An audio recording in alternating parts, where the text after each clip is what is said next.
2 Kings chapter 4, starting in verse 8. And it fell on a day that Elisha passed to Shunem, where was a great woman, and she constrained him to eat bread.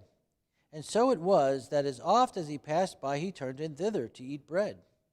And she said to her husband, Behold now, I perceive that this is an holy man of God, which passeth by us continually. Let us make a little chamber, I pray thee, on the wall, and let us set for him there a bed, and a table, and a stool, and a candlestick. And it shall be, when he cometh to us, that he shall turn in thither. And it fell on a day that he came thither, and he turned into the chamber, and lay there. And he said to Gehazi, his servant, Call this Shunammite. And when he had called her, she stood before him. And he said unto him, Say now unto her, Behold, thou hast been careful for us with all this care.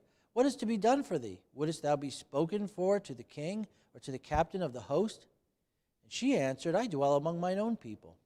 And he said, What then is to be done for her? And Gehazi answered, Verily she hath no child, and her husband is old. And he said, Call her. And when he had called her, she stood in the door. And he said, About this season, according to the time of life, thou shalt embrace a son. And she said, Nay, my lord, thou man of God, do not lie unto thine handmaid. And the woman conceived and bare a son at that season that Elisha had said unto her, according to the time of life. When the child was grown, it fell on a day that he went out to his father to the reapers. And he said unto his father, My head, my head. And he said to a lad, Carry him to his mother. And when he had taken him and brought him to his mother, he sat on her knees till noon, and then died. And she went up and laid him on the bed of the man of God, and shut the door upon him, and went out. And she called unto her husband, and said, Send me, I pray thee, one of the young men, and one of the asses, that I may run to the man of God, and come again. And he said, Wherefore wilt thou go to him today? It is neither new moon nor Sabbath. And she said, It shall be well. Then she saddled an ass, and said to her servant, Drive and go forward, slack not thy riding for me, except I bid thee. So she went and came unto the man of God to Mount Carmel. And it came to pass, when the man of God saw her afar off, he said to Gehazi, his servant, Behold, yonder is that Shunammite. Run now, I pray thee, to meet her, and say unto her, Is it well with thee? Is it well with thy husband? Is it well with the child? She answered, It is well. And when she came to the man of God to the hill, she caught him by the feet. But Gehazi came near to thrust her away. The man of God said, Let her alone, for her soul is vexed within her, and the Lord hath hid it from me, and hath not told me. And then she said, Did I desire a son of my Lord? Did I not say, Do not deceive me? Then he said to Gehazi, Gird up thy loins, take my staff in thine hand, and go thy way. If thou meet any man, salute him not. And if any salute thee, answer him not again, and lay my staff upon the face of the child. And the mother of the child said, As the Lord liveth, and as thy soul liveth, I will not leave thee. And he arose and followed her. And Gehazi passed on before them, and laid the staff upon the face of the child. But there was neither voice nor hearing, wherefore he went again to meet him, and told him, saying, The child is not awaked.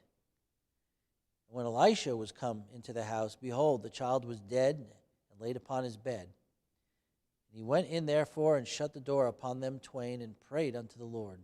And he went up and lay upon the child, and put his mouth upon his mouth, and his eyes upon his eyes, and his hands upon his hands, and he stretched himself upon the child, and the flesh of the child waxed warm. Then he returned and walked to and fro, and walked in the house to and fro, and went up and stretched himself upon him. And the child sneezed 7 times, and the child opened his eyes. He called Gehazi and said, Call the Shunammite. So he called her, and when she was come in unto him, he said, Take up thy son. And she went in and fell at his feet, and bowed herself to the ground, and took up her son, and went out. Now we've already seen Elisha, that he is a prophet who is associated with many miracles. God allowed him to be this great miracle worker. We've looked at how he had helped the sons of the prophets and in many different ways, and other miracles that he's done. And here's another one here. We've seen that he is a prophet of grace as opposed to Elijah, who was a prophet of judgment. And we've also seen that his life was, these miracles that he did, and the tenor of his life was really helping other people. And as we said earlier on, when comparing him with Elijah, Elijah was like John the Baptist. But Elisha was like the ministry of the Lord Jesus, going about doing good and helping people. Now we need to understand as we read through this particular passage of Scripture that this happens over a long period of time. The time that it took him to go to meet this woman, to go there many times, to eat bread there, for this woman to ask her husband to build onto their house and make a room for the prophet, and then for him to decide to ask her what she would want, for him to say that she's going to have this child, which would have taken the season of life, 9 months for the child to be born, then for the child to have grown up, to be old enough to go out to his father, to the reapers, and have this situation happen. And so during this course of time, some of these other events that we've looked at were probably happening at the same time. So when you read through the Bible and you read about all these different timelines, you got to realize that sometimes they're focusing on a particular event which may overlap other events. And so we should be careful to recognize that as we study the Bible. It's not always linear. It's not always moving from one event to the next. Sometimes it's telling us about a specific event that takes a long time, but in the meantime, something else is going on, and the Bible will go back and recount that other event later.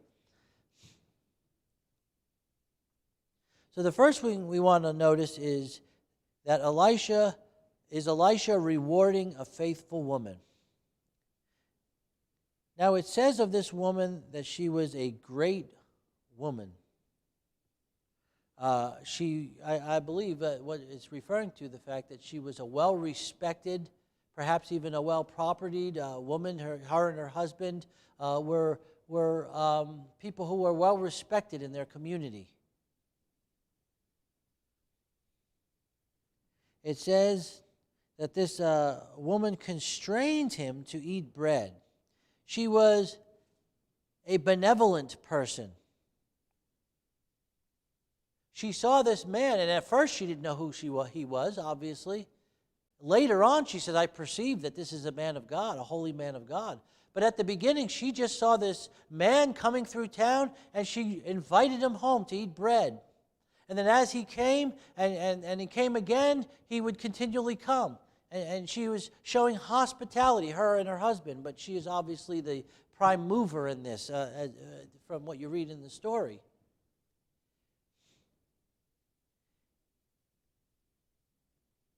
In Hebrews chapter 13 and verse 7,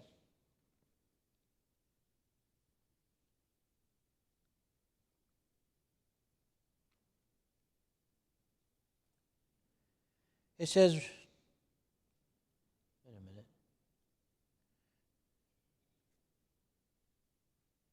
I don't think that's what I was looking for.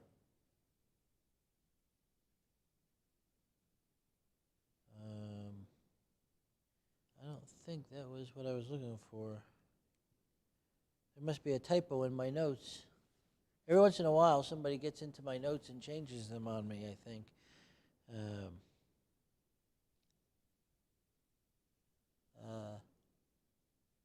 Verse 2, I think, is what I wanted.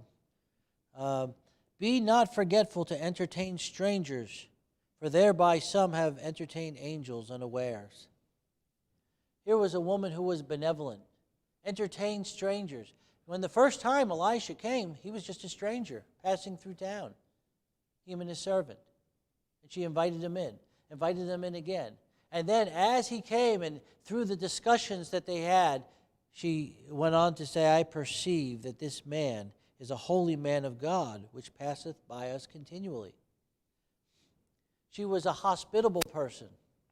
She cared about other people. And turn over to Philippians chapter 4, verse 10.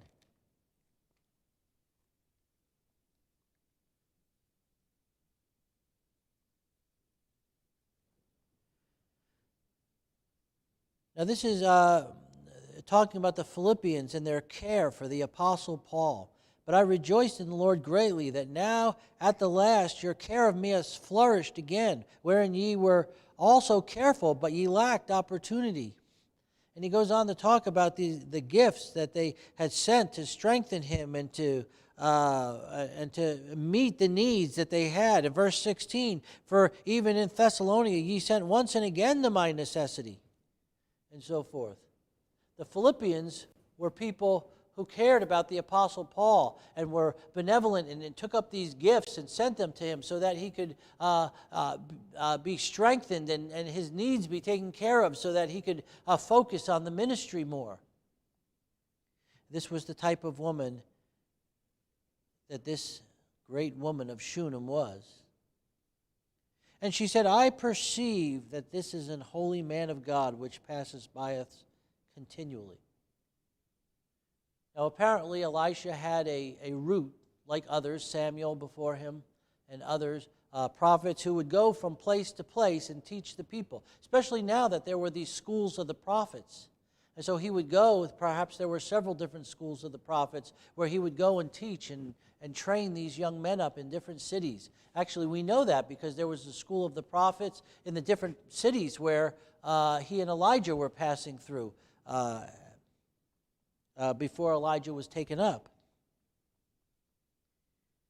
But she was perceptive. Her consideration, not only of the prophet, but of who the prophet was. This is not just an ordinary man. This is a holy man of God. He's a prophet. You know, the Bible talks about if we give to someone just a cup of water in the name of the Lord, that we've done it unto him. What we do to others, we do to God. I mean, later on in that parable where it talks about the people who saw him and he was hungered and he was naked and they visited him and so forth. And when did we do that? He said, when you've done it to the least of these, my brethren, you've done it to me, or not done it to me. See, what we do to others, for others, we should be thinking we're doing it for the Lord. And what we do to them, especially those who are his people, we're doing to him. Remember when the Lord spake to Saul and he said, Saul, Saul, why persecutest thou me? He didn't know he was persecuting the Lord. He thought he was persecuting heretic people.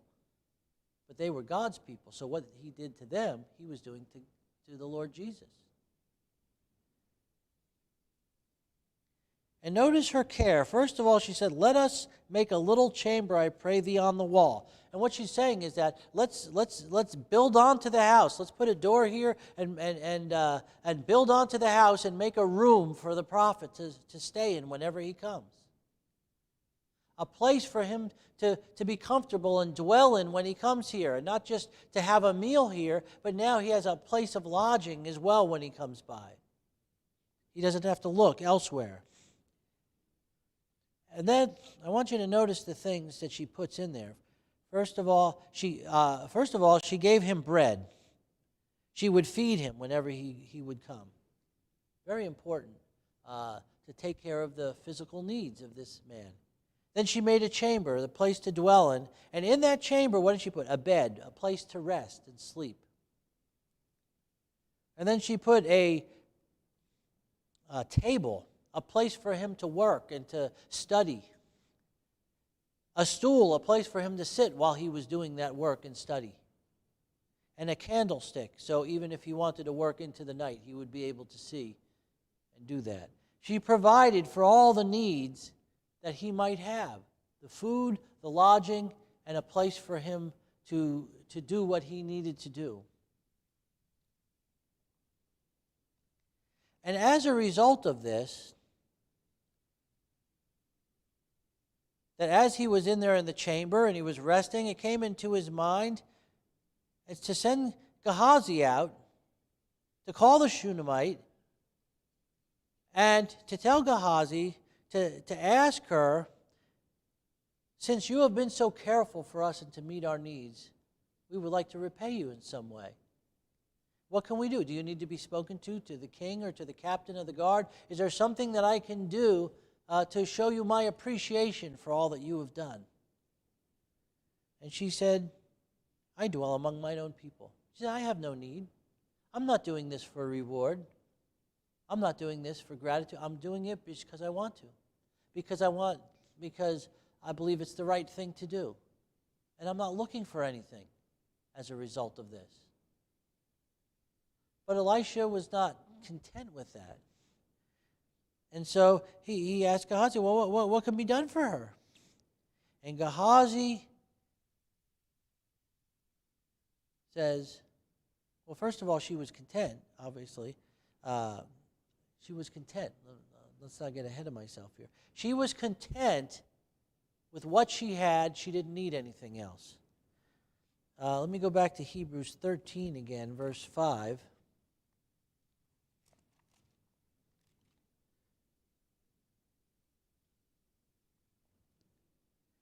Let your conversation be without covetous, and be content with such things as ye have, for he hath said, I will never leave thee nor forsake thee. In that passage we were looking at a little bit in Philippians, Paul said, I've learned in whatsoever state I am in, therewith to be content. And then if you look over at 1 Timothy chapter 6, verse 6,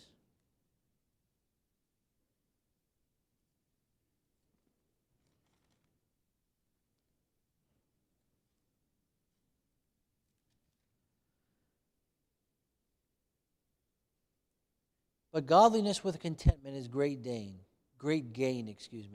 For we brought nothing into this world, and it is certain we can carry nothing out. And having food and raiment, let us be therewith content. This woman had learned that lesson. Say, well, if she was a great woman, she had everything she needed. Yes, she did. And that's why she was so benevolent with it. Because she wasn't putting her trust in the things that she had. She was using it for the glory of God in the way that she could. She was hospitable, and then when she realized that this man was a man of God, he was a servant of God, she went above and beyond. And she was considerate. She said, I dwell among mine own people. I don't need anything else. I'm content. But her condition was that she had a barren womb, and her husband was old. Now, back in those days, it was a reproach upon women to not have a child. That is why, if you remember when Leah and Rachel, and Leah was having all these children, and Rachel was so upset about it, and she said, "Give me children, else I die." And he said, "What am I, God, that has closed up your womb?" But why was she like that? Because it was a reproach upon her to not be able to bear children for her husband. Remember how Sarah finally was so happy when she was able to have Isaac, and talked about how the reproach was gone away from her now because she had this child? Remember Hannah? And again, it was, even though her husband loved her more than the other wife, and I'm not condoning having two wives, by the way. I'm just saying that's the way it was. Seems to me that he loved Hannah, married her, and then when she couldn't have children, he had to get another wife so that the family name would go on. But he loved Hannah, but it wasn't enough for her just to have her husband's love. She wanted so much to provide children for her husband too. But this woman was even content in that area as well. In Luke chapter 1 and verse 25,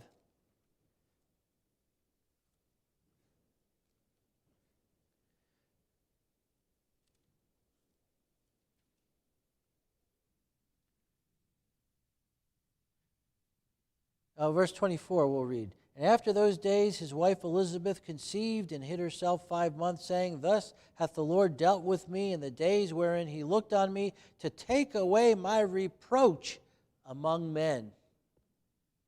There was this woman who couldn't have children, and finally she had one. She said, They're taking away my reproach among men. But then as we look back at our text,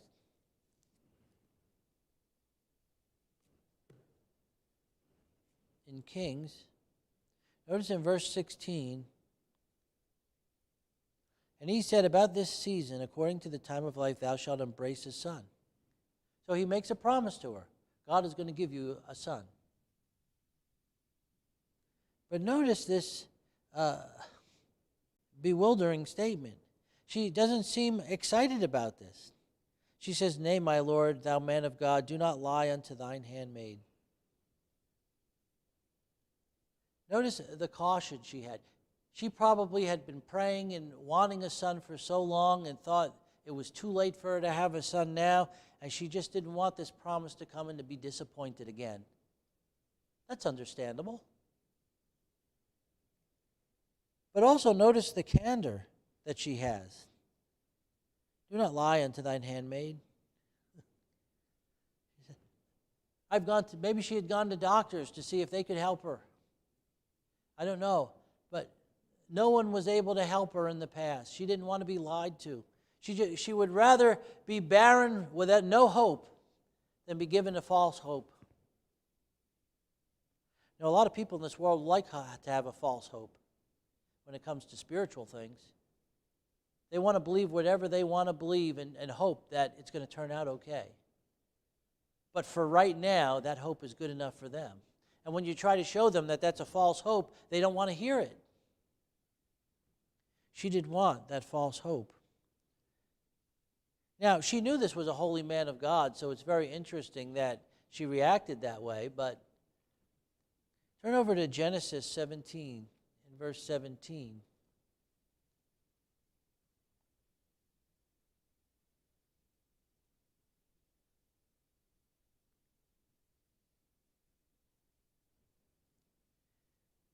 This is when God told Abraham that Sarah was going to conceive and bear a child, a son.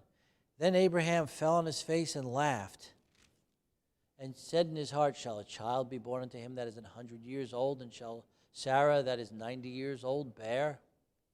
And he went on to say, that Ishmael might live before. But he didn't believe either. He said, We're too old to have children now, God. This is impossible. But with God, nothing shall be impossible. With God, nothing is impossible. In chapter 18, again, verse 11, Now Abraham and Sarah were old and well stricken in age, and it ceased to be with Sarah after the manner of woman. Therefore Sarah laughed within herself, saying, After I am waxed old, shall I have pleasure, my Lord, being old also? And it goes on. Notice verse 14. Is anything too hard for the Lord? At the time appointed I will return unto thee according to the time of life, and Sarah shall have a son. And of course she denied, but the angel said, No, you did laugh. The Lord said, No, you laughed. Don't deny it. So it's not uncommon.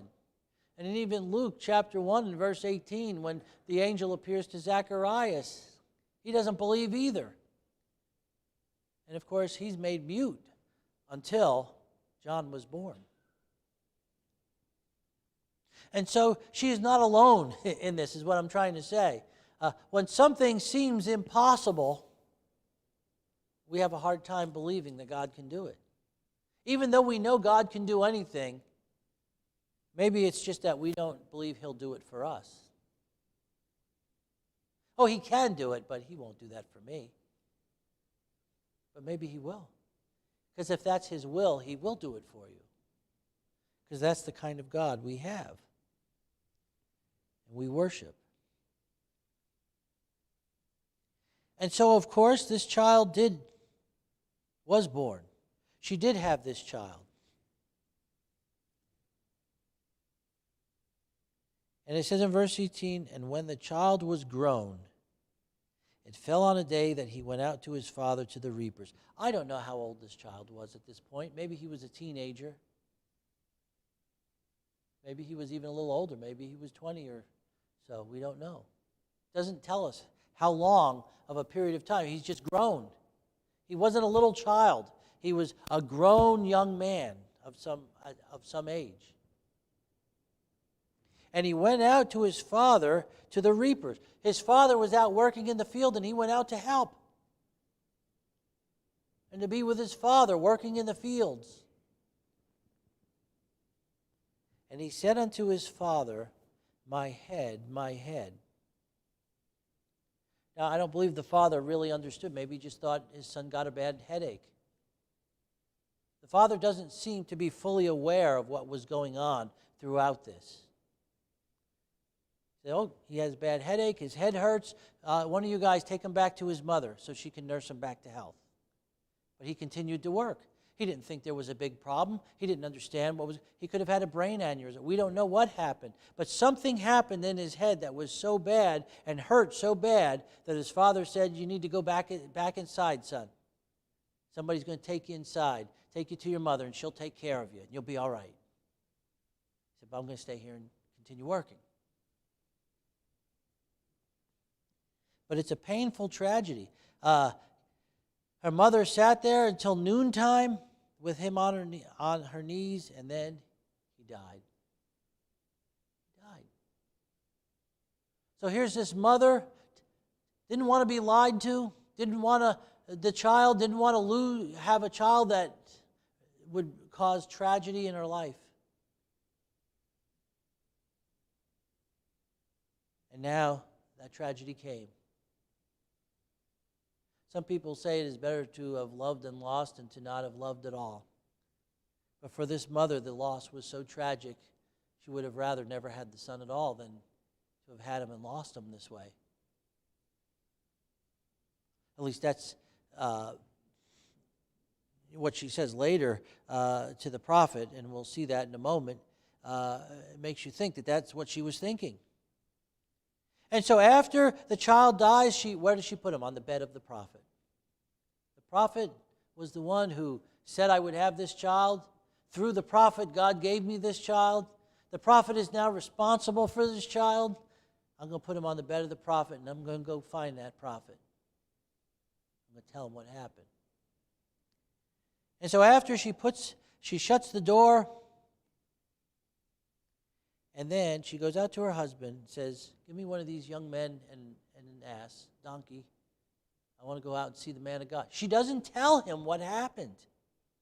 Isn't that interesting? She does not tell her husband that the child had died. She simply asks. Because he says, it's not a new moon or it's not a Sabbath. Why do you want to go see the man of God now? He didn't understand. Maybe he was waiting for a response. The child's really sick and I want to bring the man of God back to take care of him or to pray over him or something. She didn't say anything. She just said, it'll be well. Don't worry, it's well. I just need to go see the man of God. And so he gave her the young man. And then she told the servant, slack not for me. So you ride as fast as you can with the two of us on this mule, or donkey, or ass, or whatever you can call it. And she said, unless I tell you to slow down, you go as fast as you can. This is a matter of great urgency. I want you to notice when she said to her husband, it shall be well, I believe she believed that. I think she believed when she went to the man of God would fix this. And that's why she didn't tell her husband. I don't need to tell him right now. He doesn't need to be all worried. He can stay in the field and work. I'll go get the man of God. The man of God will take care of this before my husband comes in for dinner tonight. It'll be well. See, that's a matter of faith.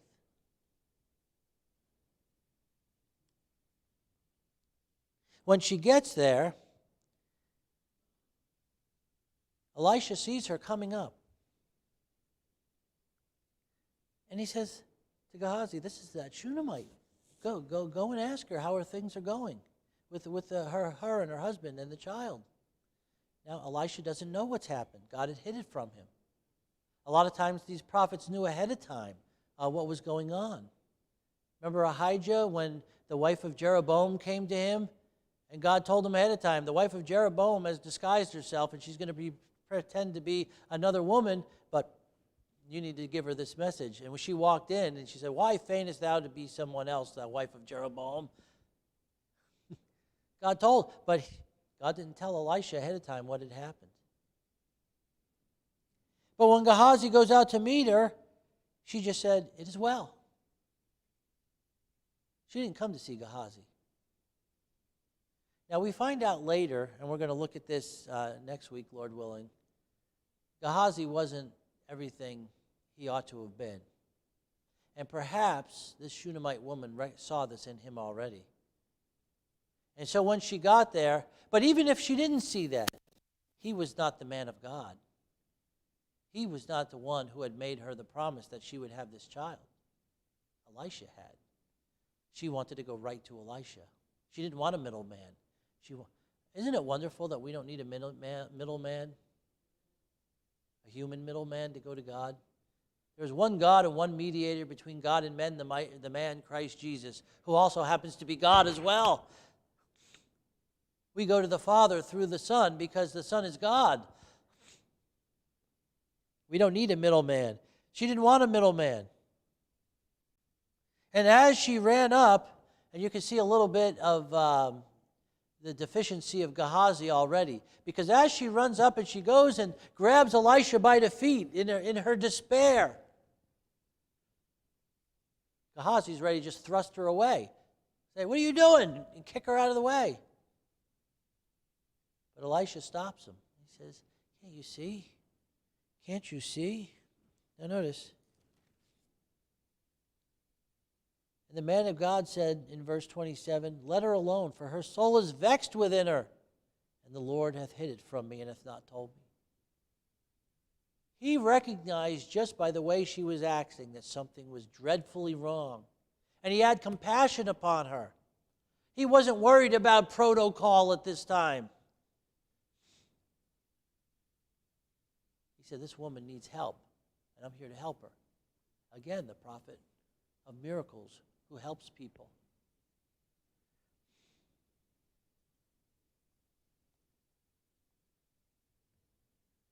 He didn't see Gehazi because he didn't have much compassion. He didn't have the heart of his master. See, Elijah and Elisha were a good team because Elisha was a learner. He had the same kind of heart that his master had. And he was prepared to take over for his master because he had learned not only how to be a prophet, you might say, but he had really learned what it was to be a prophet. He had the heart of a prophet. He had the heart of a man of God. That's something Gehazi never had. This powerless servant was sent ahead with the staff of the man of God in his hand. And he said, "I want you to talk to anybody. I want you to greet anybody. If anybody talks to you, don't even answer them back. I want you to go directly to that house and lay my staff upon that child." And he was compliant. He did exactly what he was told. But always remember that compliant is not the same as submission. And as we'll see later, Gehazi was not really a submissive servant. He was compliant in many ways, but he was not submissive. And that is part of what made him powerless. See, he was a compromised man.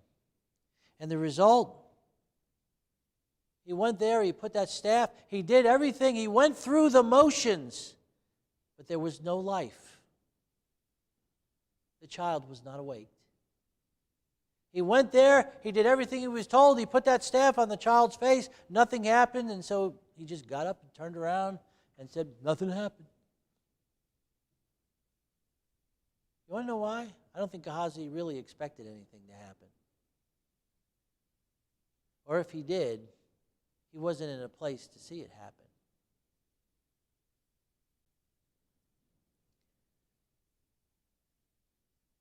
But then, compare a man with a staff going and putting it on a child and then just walking out saying, I give up, to Elisha. Elisha, first of all, he went into the house and he saw where the child was. And he shut the door upon them twain. And then the first thing he did was he prayed unto the Lord. Elisha knew he didn't really have the power to do anything. God had put it in his heart to promise her that child. God was the one who is the giver of life. And only God can bring life back to that child again. And so the first thing he did was pray. We never read of Gehazi praying ever.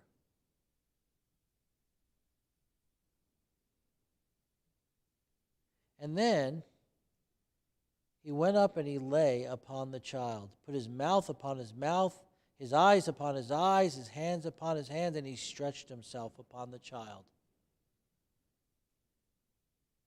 He really was invested in this. I mean, I don't know about you, but the thought of going up to a corpse and laying on top of it, putting my face right on, that's not too appealing to me. And I'm sure it's not to you either.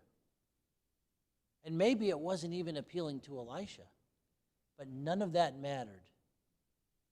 What mattered is that this woman had a need, this child was lying there, the body of that child was there, and he believed, after he prayed, that God was going to do something.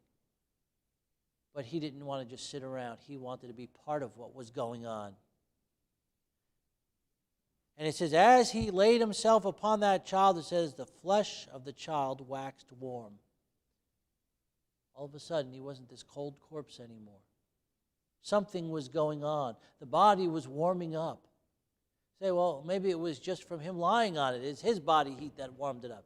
Maybe, but I don't think so. I mean, that could have happened, but no, that's not what really happened.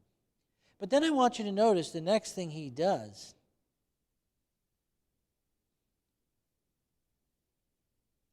It says, then he returned and he walked to and fro and went up. He walked in the house to and fro. After his initial prayer and lying down upon this child, all of a sudden, he got up and he started walking around through the house.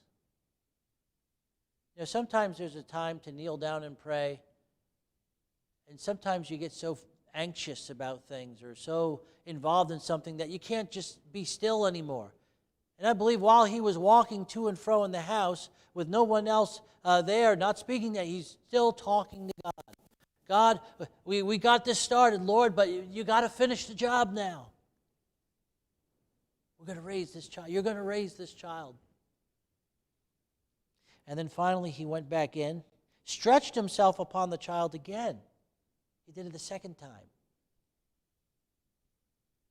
And then it says, the child sneezed 7 times, and the child opened his eyes. What a miracle this was. Now you say, Elijah had done this once before. Yes, he had. And now Elisha has done it. It's still no less of a miracle, no less of a wonderful thing. You know, he sneezed 7 times. 7 is a number of completion, 7 days in a week. The job was done.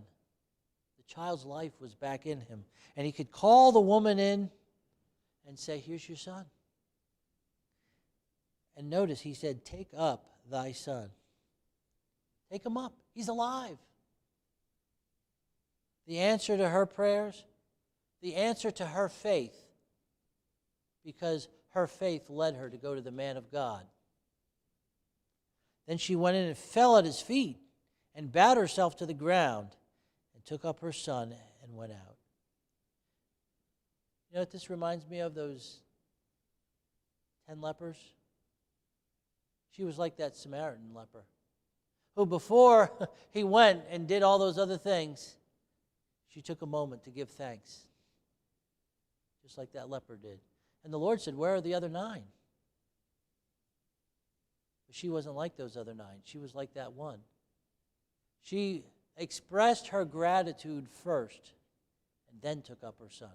Even though her real initial reaction would have normally been, as a mother, to rush to her son and take him up, she said, no, I got to thank the man of God and God first and then take up my son. I think that's what made this woman great more than anything else. You know, God notices and rewards faithfulness. He does. You know, if we're faithful in this church, I believe God will reward us with souls, with people in these pews. God rewards faithfulness. If we're not going to be faithful, we should not expect the reward that comes for faithfulness. We're not perfect. I'm not saying that we're going to be perfect. But if we're faithful in what God has given us to do, and we're seeking to do that which is right, God will reward that. He knows our flesh, or our frame, that we are but dust. We also know that God helps us through the trials. And we read that this morning in 1 Corinthians 10, verse 13. He goes with us through the trials, and He takes us through those trials. And we also know that God has a purpose in trials. In 1 Peter 1, 6 and 7, Peter talks about the results of going through these fiery trials and how it builds us up and it makes us trust Him more. Job said, when I am tried, I shall come forth as gold.